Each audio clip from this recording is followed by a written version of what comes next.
నమస్తే ఏసీటీ న్యూస్కు స్వాగతం. ముందుగా ఈనాటి ముఖ్యాంశాలు.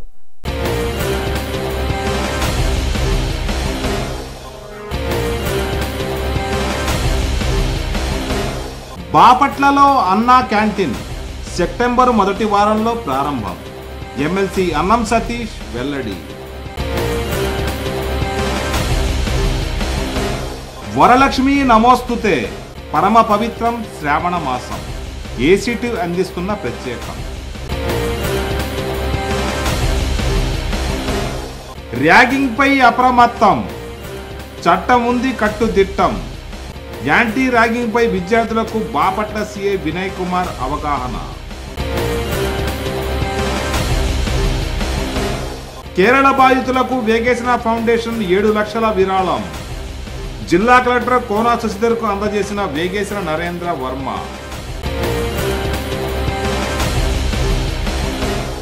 ఆర్టీసీ సంస్థ అలా, రవాణా శాఖ ఇలా, విద్యార్థుల భవిష్యత్తు ఎలా? తల్లిదండ్రుల సూటి ప్రశ్న.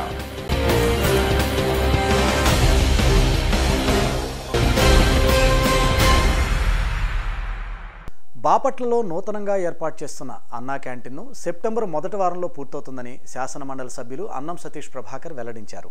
ప్రతిరోజు 1500 నుండి 2000 మంది వరకు పేదలకు ఈ అన్నా క్యాంటీన్ ద్వారా భోజనం, అల్పాహారం అందించే లక్ష్యంతో రాష్ట్ర వ్యాప్తంగా ఈ క్యాంటీన్లను రాష్ట్ర ప్రభుత్వం అత్యంత ప్రతిష్టాత్మకంగా ఏర్పాటు చేసిందని ఎమ్మెల్సీ అన్నం సతీష్ ప్రభాకర్ ఏసీటీ న్యూస్కు తెలియజేశారు.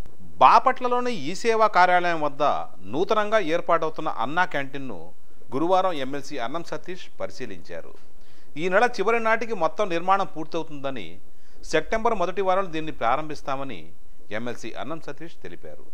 Municipal chairperson Thota Malleswari, vice chairman Lella Rambabu, municipal DE Sitaramarao, జిల్లా తెలుగుదేశం పార్టీ కార్యదర్శి తోట నారాయణ, పట్టణ తెలుగుదేశం పార్టీ అధ్యక్షులు తానికొండ దయాబాబు తదితరులు పాల్గొన్నారు. ఈ ప్రభుత్వం అధికారంలోకి వచ్చిన తర్వాత చేయబోయేటువంటి కార్యక్రమాలలో అత్యధికమైన ప్రాధాన్యతనిచ్చినటువంటి కార్యక్రమం అన్నా క్యాంటీన్. అన్నా క్యాంటీన్ ద్వారా పేదవాళ్ళందరికీ కూడా 5 రూపాయలకే ఉదయం టిఫిన్ కానీ, మధ్యాహ్నం భోజనం కానీ, రాత్రి భోజనం కానీ ఏర్పాటు చేయాలి అనేటువంటిది ముఖ్యమంత్రి గారి ఆలోచన. ఆ ఆలోచన ఈ రోజున కార్యరూపంలోకి వచ్చింది. మరి బాపట్ల పట్టణంలో మరి అన్నా క్యాంటీన్ మొట్టమొదటిగా ఇక్కడ ప్రారంభిస్తూ ఉన్నాం. సెప్టెంబర్ మొదటి వారంలో ఈ అన్నా క్యాంటీన్ నిర్మాణం పూర్తి చేసి మరి కార్యక్రమం కొనసాగించేదానికోసం ఏర్పాటు చేయడం జరుగుతుంది. ఇక్కడ ఏర్పాటు చేసేటువంటి అన్నా క్యాంటీన్ ద్వారా దాదాపుగా రోజుకి కనీసం ఉదయం కానీ, మధ్యాహ్నం కానీ, రాత్రి కానీ 1500 నుంచి దాదాపుగా 2000 మంది జనం వచ్చి ఇక్కడికి వచ్చి భోజనం చేసే విధంగా ఎక్కడా కూడా ఇబ్బంది లేకుండా, ఏదైనా వాహనాలు వచ్చినా కూడా ఇబ్బంది లేకుండా మరి పార్కింగ్ కానీ, వాడు భోజనం చేయడానికి అనువైనటువంటి విధంగా ఈ క్యాంటీన్ చుట్టూతా కూడా ఖాళీ స్థలాన్ని ఏర్పాటు చేసాం. దీన్ని మొత్తం కూడా ఫ్లోరింగ్ ఏర్పాటు చేసి వచ్చేటువంటి వాళ్ళు ఎక్కువసేపు ఇక్కడ నిలబడేటువంటి పరిస్థితి లేకుండా 5 రూపాయలు ఇచ్చి కావాల్సినటువంటి పదార్థాలు తీసుకొని తిని వెళ్ళిపోయే విధంగా ఇక్కడ ఏర్పాటు చేస్తా ఉన్నాం. మరి ఈ ఏర్పాటు చేసినటువంటిది సెప్టెంబర్ మొదటి వారానికి పూర్తవుతుంది నిర్మాణం. పూర్తయినటువంటి వెంటనే వీరి యొక్క కార్యకలాపాలను ఇక్కడి నుంచి మరి అన్నా క్యాంటీన్ ప్రారంభించడం జరుగుతుంది. ముఖ్యమంత్రి గారు ఇచ్చినటువంటి హామీల ఎన్నికల్లో ఏదైతే తెలుగుదేశం ప్రభుత్వం అధికారంలోకి వస్తే మేము చేయగలుగుతాం, చేస్తామని చెప్పి హామీలు ఇవ్వడం జరిగిందో, ఆ ఇచ్చినటువంటి ప్రతి హామీని ఈ రోజున నిలబెట్టుకున్నది మరి తెలుగుదేశం ప్రభుత్వం. మరి ప్రతి పేదవాడు మరి ఆదాయం లేకపోవడం, డబ్బులు లేకపోవడం ద్వారానో వస్తుండకూడదు, ఆకలితో ఇబ్బంది పడకూడదు అనేటువంటి ఉద్దేశంతో ముఖ్యమంత్రి గారు ఈ యొక్క కార్యక్రమానికి శ్రీకారం చుట్టారు.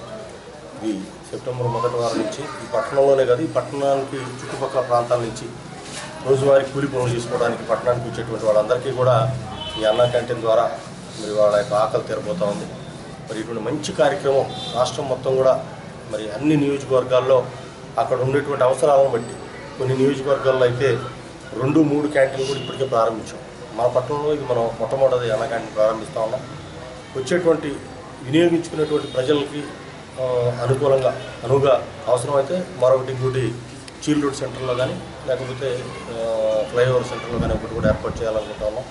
పెట్టేటువంటి భోజనం కూడా ఏదో 5 రూపాయలకి పెట్టేటువంటి భోజనం కదా అనేటువంటి దీంతో తక్కువగా కాకుండా వాళ్ళకి అవసరమైనటువంటి 5 రూపాయలకి ఏదైతే మనం ఇవ్వడానికి నిర్ణయించుకున్నామో దానికి అవసరమైన మేర ఇస్తా ఉన్నాం. ఒకవేళ అది చాలకపోతే మరొక 5 రూపాయలు ఇస్తే మరలా రెండోసారి కూడా మరి అతనికి అవసరమైన మేర మరి అతని ఆకలి తీరే వరకు తినడానికి కావాల్సినటువంటి సౌకర్యం ఇక్కడ ఏర్పాటు చేయబోతా ఉన్నాం. మరి ఇది ఖచ్చితంగా ఈ పట్టణంలో ఉన్నటువంటి మరి పేదవారు ఎవరైతే ఉన్నారో చుట్టుపక్కల ప్రాంతాల్లో రోజువారీ కూలి పనులు చేసినటువంటి వాళ్ళు ఎవరైతే ఉన్నారో వాళ్ళందరికీ కూడా ఎంతో ఉపయోగకరంగా ఉంటుంది. దీన్ని సద్వినియోగం చేసుకోవాలని కోరుతున్నాను. ఏడాదిలో వచ్చే అన్ని మాసాల్లో కంటే శ్రావణ మాసానికి ప్రత్యేకమైన స్థానం ఉంది. మహిళలకు ఈ మాసం ఎంతో పవిత్రమైందిగా, పుణ్యప్రదమైందిగా భావిస్తారు. తమకు సౌభాగ్య భోగభాగ్యాలను ప్రసాదించమని మహిళలు మంగళగౌరి వ్రతం, వరలక్ష్మి వ్రతాలను ఎంతో భక్తి శ్రద్ధలతో నియమనిష్టలతో జరుపుకోవడం అనాదిగా వస్తున్న సాంప్రదాయం. ఈ నెల 24న శుక్రవారం రోజు వరలక్ష్మి వ్రతం సందర్భంగా ఏసీటీ అందిస్తున్న ప్రత్యేకం ఇది. భారతీయ సాంప్రదాయాల్లో పండుగలు వ్రతాలు రెండు వేరువేరుగా ఉన్నాయి. పండుగలు వ్రతాలు కాదు, వ్రతాలు పండుగలు కాదు. వ్రతము అనేది ఆచరించేటువంటి లక్షణం కలిగినటువంటిది. దీనికి ఒక కథ కూడా ఉంటుంది. ఎప్పుడైనా వ్రతం చేసేటప్పుడు కథ ఉంటుంది. వినాయక గణపతి వ్రతం, సత్యనారాయణ స్వామి వ్రతం, అలాగే ఈ వరలక్ష్మి వ్రతం అనేటువంటిది ఈ కాలంలో శ్రావణ మాసంలో చాలా ప్రసిద్ధి పొంది కొత్తగా వచ్చేటటువంటి వివాహమైనటువంటి స్త్రీలు ఈ వ్రతాన్ని మంగళవారం వ్రతాలు, శుక్రవారం వ్రతాలు ఖచ్చితంగా ఆచరించేటువంటి ఒక సాంప్రదాయం పూర్వం నుంచి కూడా భారతదేశంలో మనకు. వరలక్ష్మి వ్రతం అనగానే సిద్ధలక్ష్మి, మోక్షలక్ష్మి, జయలక్ష్మి, సరస్వతి, శ్రీలక్ష్మి, వరలక్ష్మిశ్చ ప్రసన్నాం మమ సర్వదాం అనేటువంటి సూక్తాన్ని గుర్తుపెట్టుకుంటే 6 రకాల లక్ష్ముల్ని మనం పూజ చేస్తున్నాం. అయితే అన్నిటికన్నా ప్రాముఖ్యతగా వరలక్ష్మి అన్నాం. వరము అంటే మనకు ఒక సంపదనిచ్చేటువంటిది. ఏ రకమైన సంపద ఇస్తుందంటే మనకి ఏది లేదో, మనకి ఏది లోపంగా ఉందో, ఏది మనం కోరుకుంటున్నామో మనస్ఫూర్తిగా మనస్సులో వాటిని అందించేటువంటిది ఈ వరలక్ష్మి వ్రతం. ఈ వరలక్ష్మి వ్రతంలో ముఖ్యంగా మహిళలందరూ కూడా ఒకరికొకరు పరిచయం చేసుకోవడం. దీనిలో ఇక్కడ విచిత్రం ఏంటంటే కొత్తగా వచ్చినటువంటి కోడళ్ళందరూ కూడా ఆ గ్రామంలోకి వెళ్ళి అనేక మంది ఇళ్లకు వెళ్ళి అక్కడ ఉండేటువంటి ముత్తైదులందరినీ కూడా పిలవడం ద్వారా ఆయా ఇంటికి ఈమె కొత్తగా వచ్చిన కోడలు అనేటువంటి పరిచయాన్ని చేయడానికి కూడా ఈ కార్యక్రమం ఎంతో ఉపయోగంగా ఉంటుంది. మూడోది ఇక్కడికి వచ్చేటప్పటికి ఇది వర్షాకాలం. శ్రావణ భాద్రపద మాసాలు బాగా వర్షాలు కురుస్తాయి. ఈ వర్షాకాలంలో ఎక్కువగా స్త్రీలు పని పాటలు చేసుకునేటప్పుడు వాళ్ళ కాళ్ళకు పాచిపోవడం జరుగుతుంది. అలాగే ఎక్కువగా నెమ్ము చేసేటువంటిది అంటే గుండె నెమ్ము చేసేటువంటి అవకాశం ఎక్కువగా ఉంటుంది. వీటి రెండింటిని నిరోధించేటువంటి ఒక సాంప్రదాయకమైనటువంటి ఆయుర్వేద శాస్త్రం ఇక్కడ కనిపిస్తుంది. మోయల ద్వారా లేకపోతే ముత్తైదులు వచ్చినటువంటి వారికి ఇచ్చేటువంటి వాయనాల ద్వారా వీళ్ళు శనగలు అందిస్తారు. ఈ శనగలు గుండె శ్లేష్మాన్ని పోగొట్టేటువంటి ఒక ప్రకృతి కలిగేవి. అలాగే పసుపు రాయడం, ఈ యొక్క కార్యక్రమానికి వచ్చిన వాళ్ళందరూ పసుపు రాయడం, గంధం రాయడం, బొట్టు పెట్టడం, పూలు ఇవ్వడం, తాంబూలాలు ఇవ్వడం, పళ్ళు ఇవ్వడం, ఇటువంటి కార్యక్రమాలన్నీ వరుస చేస్తున్నారంటే వీటికి ప్రతిదానికి కూడా ఒక శక్తిని, ఒక ఆరోగ్యకరమైనటువంటి వాతావరణాన్ని కలిగించడం కోసమే ఈ యొక్క కార్యక్రమాలు కూడా ఏర్పాటు చేయడం జరిగింది. ముఖ్యంగా స్త్రీ సుఖంగా ఉన్నప్పుడు, ఆరోగ్యంగా ఉన్నప్పుడు ఆ ఇల్లు కూడా సుఖంగాను ఆరోగ్యంగాను ఉంటుంది. అందువల్ల ఎక్కువగా మహిళలకు సంబంధించిన వ్రతంగా దీన్ని ఆచరించేది గోదాదేవి వ్రతం. 4 రోజుల పాటు గోదాదేవి చేసింది. అలాగే ఇక్కడ వరలక్ష్మి వ్రతం, మంగళవార వ్రతాలు కూడా. ఒకటి మంగళగౌరి వ్రతం అంటే శక్తివంతంగా తన యొక్క భర్తకు దీర్ఘాయుష్మాన్ భవ అనే భావాన్ని అమ్మవారి ద్వారా పొందాలని. వరలక్ష్మి వ్రతం శుక్రవారం వ్రతాలు చేయడం ద్వారా అనేక మంది మహిళల్ని పిలిచి ఇక్కడ తమకు ఏదైతే అనారోగ్యంగా ఉన్నాం అనుకోండి ఆరోగ్యం కోసం, లేదా ఏదైనా కోరిక ఉన్నది ఆ కోరిక తీర్చుకోవడం కోసం, లేదా గృహంలో శాంతికరమైనటువంటి వాతావరణం కలిగించడం కోసం వీటికి చేసేటువంటి వ్రతం వరలక్ష్మి వ్రతం. ఈ వరలక్ష్మి వ్రతంలో కథలు ఉంటాయి. ఇక్కడ చారుమతి అనేటువంటి ఆమె ఉంది. చారుమతి అంటే మంచి సూక్ష్మమైన బుద్ధి కలిగింది. ఆమె ఒక్కదే చేసుకోవడం కాక అనేక మందిని పిలిచి వారందరి చేత కూడా చేయించడం ద్వారా అందరూ ధన సంపత్తి కలిగి ఉన్నటువంటి వారైనారని, అమ్మవారి వరాన్ని పొందారని ఇక్కడ కథ చెప్తాం. అలాగే ఈ కథ చెప్పడం ద్వారా, కథ వినడం ద్వారా కూడా ఫలితం వస్తుందని చెప్పడానికి కారణం ఏంటంటే కథలో ఆచరించవలసిన నియమ నిష్టలు ఏవైతే ఉన్నాయో ఆ స్త్రీలు ఎలా అయితే అంకిత భావంతో ఆ భగవంతుడైనటువంటి అమ్మవారిని పూజ చేశారో దానికి కారణమవుతుంది. ఈ వరలక్ష్మి వ్రతం ఈ శ్రావణ మాసం అవగానే భాద్రపద మాసంలో మనకి గణపతి వ్రతం కూడా వస్తుంది. అంటే ఈ దేవతలు ఒకరిని పూజించడం ద్వారా శక్తిని మొట్టమొదటి సంపాదించుకోవడం, అమ్మవారి ద్వారా కావలసిన కోరికలు నెరవేర్చుకోవడం, ఆ తర్వాత గణపతి ద్వారా విఘ్నాలు పోగొట్టుకోవడం, ఆ తర్వాత వచ్చి అమ్మవారి ద్వారా ఆశ్వీజ మాసంలో వచ్చే అమ్మవారి పూజ ద్వారా శక్తిని ఉపాసించుకోవడం, తర్వాత వచ్చే కార్తీక మాసం ద్వారా పరమేశ్వరుడిని పూజ చేసుకోవడం ద్వారా మన యొక్క నియమ నిష్టల్ని పెంచుకుని చలికాలంలో చక్కగా తెల్లారుజామున స్నానం చేయడం, ఇవన్నీ నియమాలుగా మనం ఏర్పాటు చేసుకున్నాం. ఈ వ్రతం అనేది ఆచరించేటువంటిది. మనకి పండుగలు ఉన్నాయి, దీపావళి పండుగ, సంక్రాంతి పండుగలు చేసుకుంటాం. ఆ రోజున వ్రతాలు పూజలు ఎక్కువ చేయం. కానీ దీనికి మాత్రం ఖచ్చితంగా మనం నియమ నిష్టలతో తెల్లవారుజామున లేచి పూజ చేయాలి. తెల్లవారుజామున ఎందుకు లేవాలి? ప్రశాంతంగా ఉంటుంది. పిల్లలు లేవరు, పిల్లలతో గొడవలు ఉండవు, అందరూ పడుకుని ఉంటారు. ఆ సమయంలో మనం లేచి స్నానం చేసి పూజ చేసుకోవడం అనేది స్త్రీకి ప్రశాంతమైన వాతావరణం. తర్వాత తెల్లవారంగానే అందరికి కావాల్సిన సేవలు చేయాల్సిన బాధ్యత ఆమెకు ఉంటుంది కనుక ఆ బాధ్యతను మధ్యలో ఈ రకమైన వ్రతం ద్వారా పూర్తి చేసుకుని కుటుంబాన్ని సుఖ సంతోషాలతో నడుపుకోవడానికి, ఆరోగ్యకరమైన సమాజంలో స్త్రీ ముందు తన ఆరోగ్యాన్ని చూసుకోవడానికి ఈ వ్రతం ధర్మంగా ఆచరించవలసినటువంటిదిగా మనందరం కూడా స్వీకరించాలి. ఇటువంటి వ్రతాలు సామూహికంగా చేస్తాం. సామూహిక వ్రతాలు చేయడం ద్వారా కూడా అందరిలో కూడా చైతన్యవంతమైనటువంటి శక్తిని మనం ప్రసాదించి సమాజానికి కావాల్సినటువంటి శాంతిని అందించడానికి వీలవుతుంది. 2 ప్రభుత్వ రంగ సంస్థల నడుమ కేంద్రీయ విశ్వవిద్యాలయం స్కూలు విద్యార్థుల భవిష్యత్తు ప్రశ్నార్థకంగా తయారైంది. నిత్యం పాఠశాలలకు ఆసక్తిగా వెళుతున్న విద్యార్థుల ఆశలపై ఆర్టీసీ వారు నీళ్లు చల్లుతుండగా పెనాల్టీల రూపంలో ప్రైవేటు వాహనాలను గాలి కొదిలేసి తమ సోదర ప్రభుత్వ రంగ సంస్థపై రవాణా శాఖ కొరడా జులిపిస్తుంది. ఈ 2 శాఖల మధ్య జరుగుతున్న ఈ సంఘటనను చోద్యం చూస్తూ కేంద్రీయ విశ్వవిద్యాలయం కేవలం ప్రేక్షక పాత్రకే పరిమితమైంది. కేంద్రీయ విద్యాలయం సూర్యలంక. కేంద్ర ప్రభుత్వ అనుబంధంగా ఉన్న ఈ పాఠశాలకు బాపట్ల నుండి ప్రతిరోజు వందల సంఖ్యలో విద్యార్థులు బస్సులు మరియు ఆటోల ద్వారా వెళ్లి వస్తూ ఉంటారు. వీరిలో సుమారు 550 మంది విద్యార్థులు ఆర్టీసీ బస్సుల ద్వారా నిత్యం ప్రయాణిస్తూ ఉన్నారు. వీరి కోసం ఆర్టీసీ 6 సర్వీసులను ఉదయం సాయంత్రం వేళల్లో నడుపుతుంది. అయితే గత 20 రోజుల నుండి ఆర్టీసీ బస్సులు కొన్ని స్టేజీల్లో విద్యార్థులను ఎక్కించుకోకుండా వెళ్ళిపోవడం గమనార్హం. ప్రతిరోజు ఈ విధంగానే బస్సులు విద్యార్థులను ఎక్కించుకోకుండా వెళ్ళిపోవడంతో వారు తరగతులకు కూడా హాజరు కాకుండా ఇళ్లకు తిరిగి వెళ్ళిపోవడం జరుగుతుంది. ఈ పరిణామాలపై తల్లిదండ్రులు తీవ్ర నిరసనను వ్యక్తం చేస్తున్నారు. ఇంతేకాకుండా ప్రతిరోజు స్కూలుకు వెళ్ళకపోవడం వల్ల విద్యార్థులు ఎంతో నష్టపోతున్నారని, అదేకాకుండా ఎక్కువ డబ్బులు వెచ్చించి రక్షణ లేని ఆటోల్లో చిన్నపిల్లలను ఎలా పంపించాలి అంటూ తల్లిదండ్రులు తీవ్ర నిరసనను వ్యక్తం చేస్తున్నారు. రోజు బాబు బస్ కోసం అని చెప్పని బస్ స్టాప్కి వెళ్తున్నాడు సార్. అక్కడ బస్సులు ఆపటం లేదు అసలు. కనీసం ఈ వర్షం వచ్చిన దగ్గర నుండి అసలు బస్ అనేది లేదు. మా డైలీ మేము ఆటోకి పెట్టుకొని ఆటోకి పంపించుకోవాల్సి వస్తుంది. చిన్నపిల్లాడికి ఈ సంవత్సరం చేర్చుకున్నాం మేము. ఆ పిల్లాడు ఎట్టొస్తాడని చెప్పని భయం మాకు. బస్ పాస్ తీసుకున్నాము మేము, అయినా కానీ మేము ఆటోకి పంపించాల్సి వస్తుంది. చిన్నపిల్లాడు కదా, ఇప్పుడు ఒక రోజు అయితే అసలు భయపడిపోయాం, ఇంటికి రాలా. చాలా టైం అయిపోయింది బస్సు ఆపుకోకుండా. మా అబ్బాయి వెళ్ళి 4:30కి బండి వేసుకొని వెళ్ళి తీసుకొని వచ్చాడు. ఈ పిల్లాడి మూలాన భయం మాకు. అది డైలీ ఆటోకి ఉండాలంటే ఉండవు కదా సార్. మా దగ్గర కూడా బస్ పాస్ చేయించుకుంది, బస్సుకు పంపించుకుందామనే కదా. బస్సులు ఆపాలి, పిల్లలకి బస్సులు ఆపాలి, వాళ్ళని డైలీ ఎక్కించుకెళ్ళాలి బస్సు. అది వాళ్ళు ఏ రోజు డబ్బులు లేకోకుండా అన్ని వేళల్లో డబ్బులు ఉంటాయని మనం అనుకోం కదా సార్. మరి వాళ్ళు బస్ పాస్ చేయించుకునేందుకు బస్సులో వెళ్ళటానికే కదా. బస్సు అయితే సేఫ్టీగా ఉంటుంది. ఈ ఆటో అంటే ఇంటికి రావాలని వచ్చిందాక భయమే కదా. అది మాకు బస్సు ఆపాలి పిల్లలకి. నిత్యం జరుగుతున్న ఈ సంఘటనపై ఆర్టీసీ డిపో మేనేజర్ వివరణను కోరగా, కెపాసిటీని మించి బస్సుల్లో విద్యార్థులను ఎక్కించుకోవడం వల్ల రవాణా శాఖ కేసులు నమోదు చేసి భారీ మొత్తంలో పెనాల్టీలను వసూలు చేస్తున్నారని, వారు సహకరించదే ఈ విషయంలో తాము ఇంతకు మించి ఏమీ చేయలేమని డిపో మేనేజర్ వివరణ ఇచ్చారు. నేను ఆర్టీసీ డిపో మేనేజర్ బాపట్ల అండి. మరి ఈ కేంద్రీయ విద్యాలయం మన సూర్యలంక రోడ్లో ఉంది. ఆ స్కూల్కి బాపట్ల డిపో నుంచి 6 సర్వీసులు నడిపిస్తున్నాం.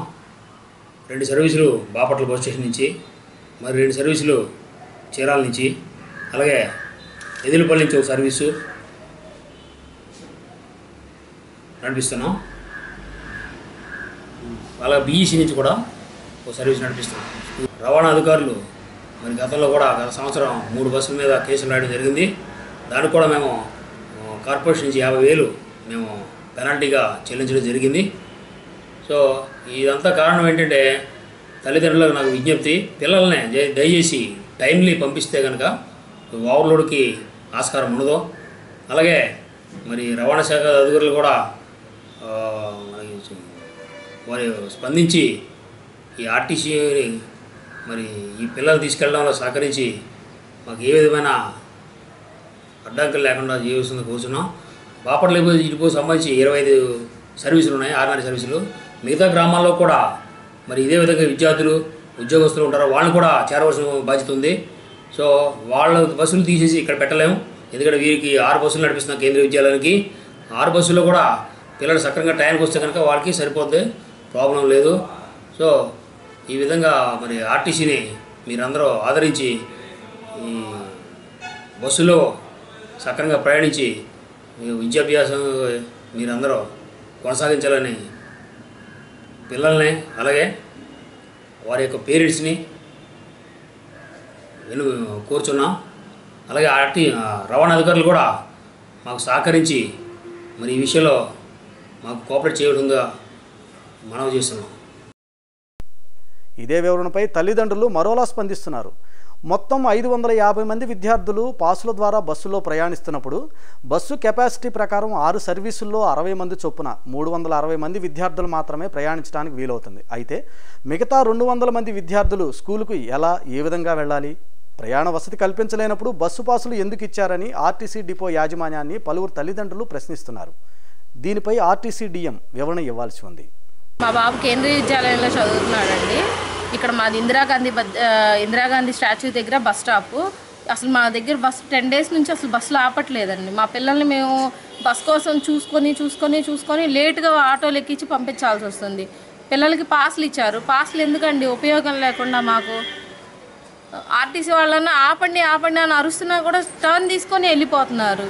పిల్లల్ని ఎలా ఎక్కించమంటారు? చిన్నపిల్లలు ఆటోలో పంపించాలంటే భయం. మమ్మల్ని ఏం చేయమంటారు? కనీసం ఆర్టీసీ వాళ్ళన్నా స్పందించాలి కదా. అలాంటప్పుడు ఇంకా పాస్లు ఇవ్వటం దేనికండి? మా బస్సులో ఆపనప్పుడు ఏజీ కాలేజీ దగ్గర నుంచి ఈ చివరి వరకు ఎంతమంది పిల్లలు ఉన్నారు ఎక్కించడానికి? అందరూ సఫర్ అవుతున్నారు. ఒక్కొక్కళ్ళు అయితే ఒక్కోసారి స్కూల్కి పంపించడం కూడా ఆపేస్తున్నారు. క్లాసులు పోతున్నాయి పిల్లలకి. చాలా ఇబ్బంది పడుతున్నాము. ఎంత ఇబ్బంది పడుతున్నా కానీ అర్థం చేసుకోవట్లేదు. దయచేసి ఇక్కడైనా ఆర్టీసీ వాళ్ళన్నా స్పందించి బస్సులు కొంచెం ఎక్కువన్నా చేసి పిల్లల్ని ఎక్కించుకొని వెళ్తే బాగుంటుందని అనుకుంటున్నాం. ఇదే విషయమై స్కూల్ ప్రిన్సిపాల్ వివరణ కోరగా పాఠశాలకు వచ్చే విద్యార్థులకు మాత్రమే విద్యను అందించగలమని, అంతకుమించి తాము ఈ సమస్యపై జోక్యం చేసుకోలేమని ఆయన నిక్కచ్చిగా సమాధానమిచ్చారు. ఇదంతా ఒక సమస్య అయితే ఇక్కడ మనం మరో సమస్యపై కూడా తప్పక చర్చించాల్సిన అవసరం ఉంది. ఇక్కడ కనిపిస్తున్న ఈ ఆటోలో చూసారా, సుమారు 20 మంది పైచిలుకు ఉన్న కేంద్రీయ విశ్వవిద్యాలయం విద్యార్థులను ఎలా ఆటోలో కుక్కి తీసుకువెళ్తున్నారో. డ్రైవర్తో పాటు 5 మంది విద్యార్థులకు పైగా డ్రైవర్ సీట్లో కూర్చొని ప్రయాణిస్తుంటే రవాణా శాఖ ఎక్కడ ముద్ర నిద్రపోతుందో ఎవ్వరికీ అంతుపట్టడం లేదు. వీరి రక్షణకు ఎవరు బాధ్యులో సమాధానం చెప్పే స్థితిలో కూడా ఎవరూ లేరు. గత సంవత్సరం ఇదే స్కూల్కి వెళుతున్న ఆటో ప్రమాదానికి గురైన సంఘటన మరొక ముందే మరోసారి అలాంటి ఘటనలు జరగడానికి అవకాశం ఉన్నటువంటి ఈ దృశ్యాలు నిత్యం ఈ మార్గంలో సర్వసాధారణమైపోయాయి. ఆర్టీసీ లాంటి ప్రభుత్వ రంగ సంస్థల మీద దాడులు చేసి కేసులు నమోదు చేస్తూ భారీ పెనాల్టీలు వసూలు చేస్తున్న రవాణా శాఖ అధికారులకు ఈ దృశ్యాలు కనిపించడం లేదేమో, విద్యార్థుల రక్షణ వీరికి పట్టదేమో.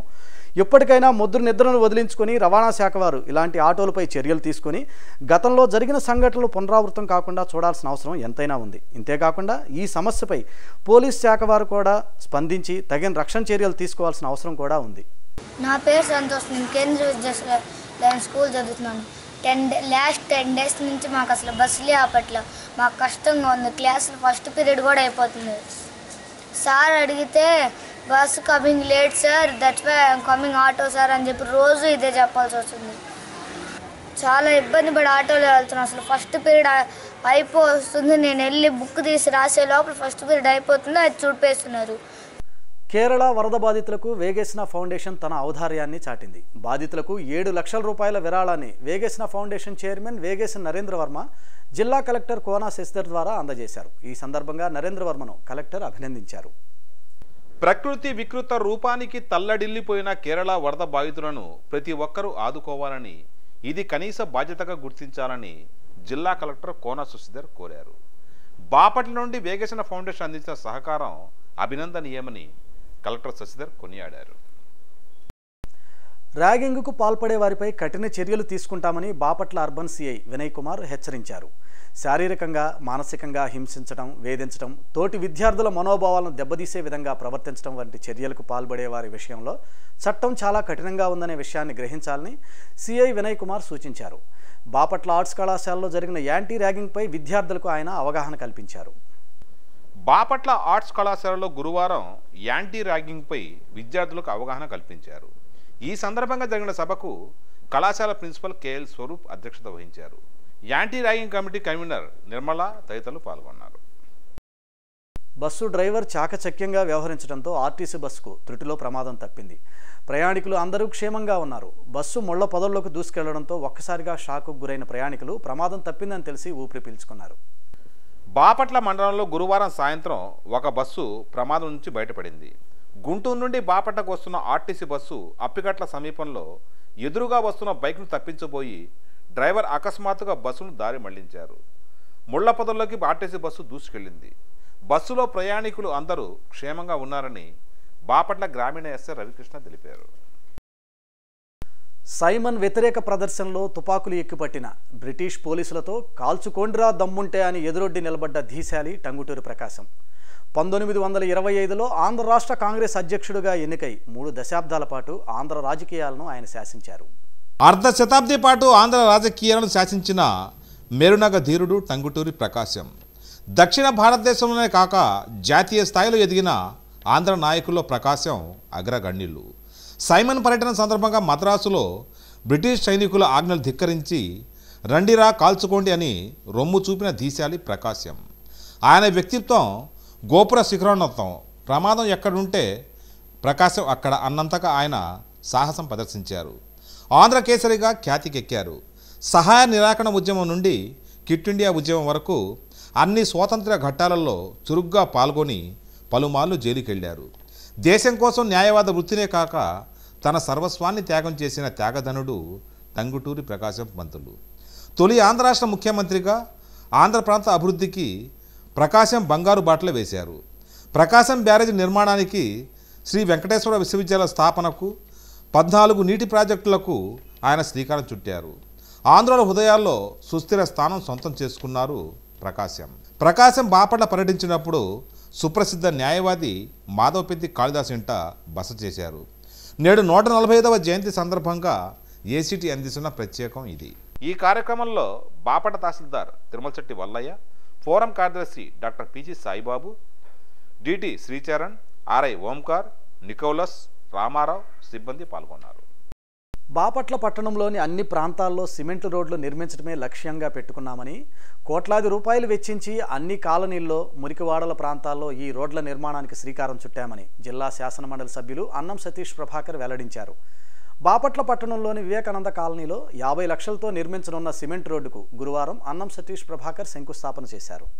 అన్ని వార్డుల్లో కూడా సమానంగా అభివృద్ధి కార్యక్రమాలని చేస్తూ ముందుకు పోతా ఉన్నాం. మరి గతంలో ఇంత పెద్ద ఎత్తున నిధుల్లో ఈ రోజున చంద్రబాబు నాయుడు గారు పట్టణాలకు సంబంధించి అత్యధికంగా నిధులు కేటాయిస్తూ ఉన్నారు. కేటాయించడం ద్వారానే ఈ రోజున ఇక్కడ ఏ చిన్న ఇబ్బంది లేకుండా కూడా మరి డ్రింకింగ్ వాటర్ కానీ, రోడ్లు కానీ పెద్ద ఎత్తున నిధులు కేటాయిస్తూ ఉన్నాం. ఈ రోజున పార్కులకు కూడా డబ్బులు పెద్ద ఎత్తున కేటాయిస్తూ ఉన్నాం. డ్రింకింగ్ వాటర్కి సంబంధించి ఇప్పుడే చెప్పారు, మొన్నవారిపాలెంలో సప్లై సరిగా రావట్లేదని చెప్పారు. దాన్ని కూడా వీలైనంత త్వరగా ఇక్కడ ఉన్నటువంటి ఈ ట్యాంక్కే దాన్ని కూడా కనెక్ట్ చేస్తే వాళ్ళకు కూడా వాటర్ ప్రాబ్లము తీరుతుందని చెప్పారు. దానికి కూడా చేయమని చెప్పి అధికారులకు చెప్పాం.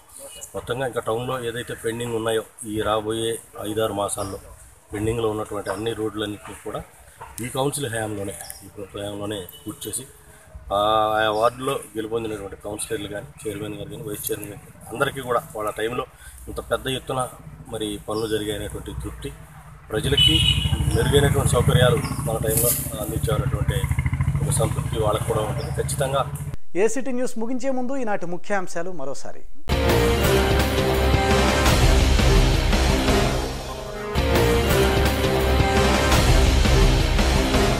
బాపట్లలో అన్నా క్యాంటీన్ సెప్టెంబర్ మొదటి వారంలో ప్రారంభం. ఎమ్మెల్సీ అన్నం సతీష్ వెల్లడి. వరలక్ష్మి నమోస్తుతే పరమ పవిత్రం శ్రావణ మాసం. ఏసీటీ అందిస్తున్న ప్రత్యేకం. ర్యాగింగ్పై అప్రమత్తం, చట్టం ఉంది కట్టుదిట్టం. యాంటీ ర్యాగింగ్పై విద్యార్థులకు బాపట్ల సిఐ వినయ్ కుమార్ అవగాహన. కేరళ బాధితులకు వేగేసిన ఫౌండేషన్ 7 లక్షల విరాళం. జిల్లా కలెక్టర్ కోనా శశిధర్కు అందజేసిన వేగేసిన నరేంద్ర వర్మ.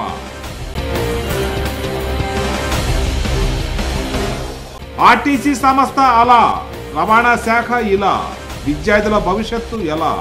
తల్లిదండ్రుల సూటి ప్రశ్న.